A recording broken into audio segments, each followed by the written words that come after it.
The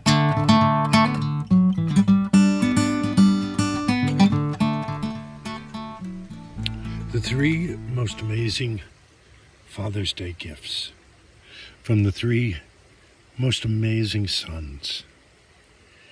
My oldest, Max, gave me this incredible, I think it's Finnish mountain backpacking stove that fed me on the Appalachian Trail and all sorts of places.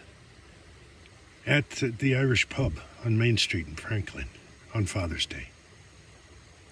And then there's last year from Pete in the middle of a pandemic. He knows me so well.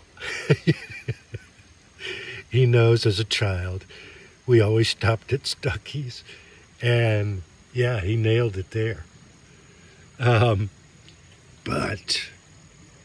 one of the most amazing Father's Day gifts came from Jake.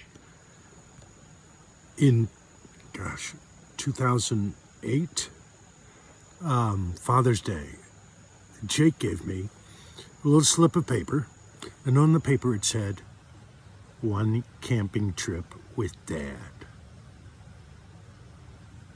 Wow. Wow. And he knew I was going to hold him to it. And this was a weekend for a young man at 20. Was a huge gift. And we ended up across from the Nantahala Outdoor Center. There's a road, Silver Mine Road, I think, or Lost Mine Road. But we ended up at the Lost Mine Campground. And I haven't been back in 12 years.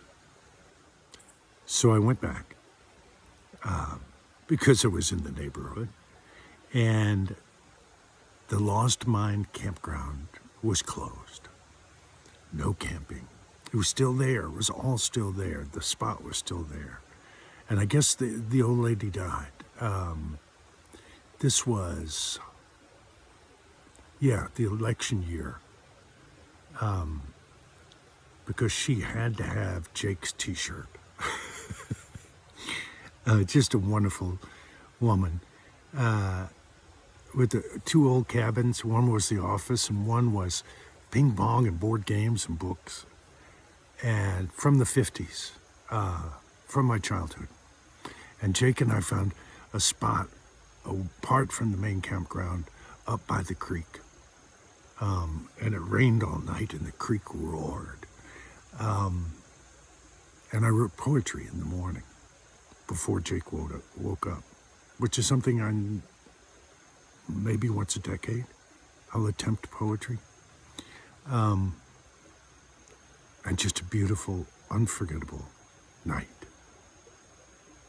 And last night, by the creek at Cable Cove Campground, I wrote a poem. And it's a good thing. It's a happy thing. It's a hard thing. It's a poem. Back at Lost Mine. First time back in 10 or 12 years. Even the snapshot brought back tears.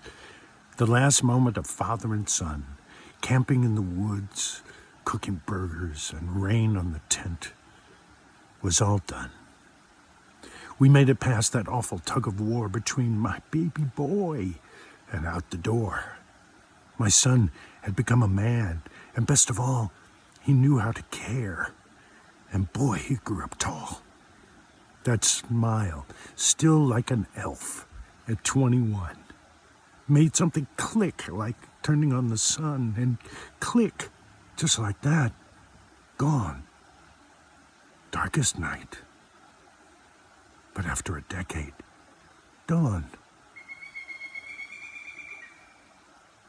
The Lost Mine Campground sounded like a Western mystery to me. Turns out that's where I lost the mine of me. If your baby boy could just go away, Then the house of cards was all play. Nothing was mine. Billows blew through like spinning, weightless in a tornado for a decade with everything dear to you. And you land back at the creek.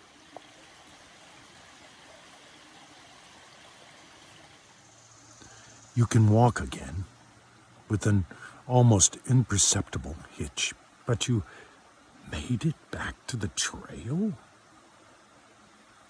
The suffering seems to make me strong, not old and frail.